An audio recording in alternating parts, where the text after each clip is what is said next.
रुपया लगातार लुढ़कता ही जा रहा है। पिछले कुछ दिनों से रुपये में काफी वॉलेटिलिटी रही है और ये अब तक के निचले स्तर पर पहुंच गया है। रुपये में गिरावट दो धारी तलवार की तरह है। इससे फायदा और नुकसान दोनों होता है, मगर देखना यह है कि फायदा ज्यादा है या फिर नुकसान। इस वीडियो में देखते हैं कि रुपये के गिरने से किन सेक्टर्स को फायदा होगा और किसके लिए ये नेगेटिव होगा। सबसे पहले बात करते हैं करंट लेवल की, तो डॉलर के मुकाबले रुपया अभी 85.66 पर डॉलर पर ट्रेड कर रहा है, यानी 86 रुपीस पर डॉलर के आसपास रुपया ट्रेड कर रहा है। रुपये के गिरने के कई कारण हैं, जैसे कि यूएस डॉलर की मजबूत डिमांड और एफआईआईज का भारतीय बाजार से बाहर निकलना। अब रुपये के इस डेप्रिसिएशन का फायदा किन इंडस्ट्रीज को हो सकता है, तो सबसे पहला नाम है आईटी एंड सॉफ्टवेयर एक्सपोर्टर्स।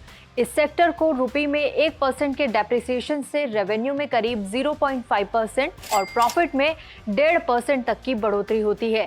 यानी कि जब रुपये कमजोर होता है तो उनको अपने फॉरेन रेवेन्यूज को कन्वर्ट करने पर ज्यादा पैसे मिलते हैं। तो आईटी के लिए ये पॉजिटिव बात हुई।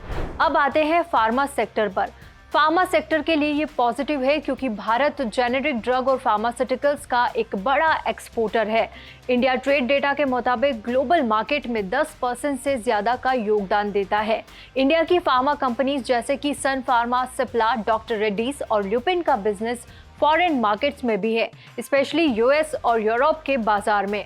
जब रुपये वीक होता है तो फार्मा कंपनियों को इसका फायदा मिलता है। इसके अलावा लो कॉस्ट प्रोडक्शन, साइंटिस्ट और रिसर्चर्स का वास्ट टैलेंट भारत में ग्लोबल फार्मास्यूटिकल इंडस्ट्री में भारत को लीडर बनाता है। इसके अलावा इंजीनियरिंग, गुड्स, टेक्सटाइल्स और टूरिज्म जैसे सेक्टर्स को भी डायरेक्ट बेनिफिट मिलता है। रुपये गिरने से इंडियन टेक्सटाइल इंडस्ट्री को फॉरेन मार्केट में अपनी प्रेजेंस स्ट्रॉन्ग करने का मौका मिलता है, क्योंकि गारमेंट्स काफी सस्ते हो जाते हैं और फॉरेन बायर्स को कम प्राइस पर मिलते हैं, जिससे कि डिमांड बढ़ती है। वैसे ही भारत में फॉरेन टूरिस्ट के लिए सब कुछ सस्ता हो जाता है। फॉरेन टूरिस्ट इंडिया की ओर अट्रैक्ट होते हैं, साथ ही होटल्स, एयरलाइंस और लोकल बिजनेसेस की डिमांड भी बढ़ती है। लेकिन सभी सेक्टर्स को रुपये के गिरने से फायदा नहीं मिलता है, जैसे कि ऑयल इंपोर्ट्स हो गया, जिसमें कॉस्ट बढ़ जाती है और उन्हें डॉलर में ज्यादा कीमत चुकानी पड़ती है। इसके अलावा बाहर से इंपोर्ट करने वाली कंपनियों पर भी इसका नेगेटिव इम्पैक्ट पड़ता है। ऑयल एंड गैस की बात करते हैं तो भारत कच्चे तेल का 3rd लार्जेस्ट इंपोर्टर है और फॉरेन ऑयल सप्लायर्स पर अपनी ज़रूरत का 85% ऑयल इंपोर्ट करता है। लेकिन पेट्रोल, डीजल, कैरोसिन, एलपीजी जैसे प्रोडक्ट का बड़ा एक्सपोर्टर है। देश के कुल एक्सपोर्ट में 14% वैल्यू पेट्रोलियम प्रोडक्ट्स की है। भारत की ओएमसीज कंपनीज जैसे कि इंडियन ऑयल, भारत पेट्रोलियम और हिंदुस्तान पेट्रोलियम, ये कंपनियां कच्चा तेल डॉलर में खरीदती है और उसे रिफाइंड प्रोडक्ट जैसे कि पेट्रोल, डीजल, कैरोसिन और एलपीजी को रुपये में बेचती है, जिससे इन कंपनियों पर प्रेशर बनता है और देश में इनके दाम भी बढ़ते हैं। गोल्ड पर आते हैं। भारत सोने का इंपोर्ट करता है क्योंकि भारत ग्लोबली गोल्ड का सबसे बड़ा कंज्यूमर है और गोल्ड की कीमतें इंटरनेशनल फैक्टर्स पर काफ़ी डिपेंड करती है। रुपये के गिरने से सीधा फर्क पड़ेगा कि सोने की कीमतें बढ़ेगी और आम जनता के लिए सोना खरीदना महंगा होगा।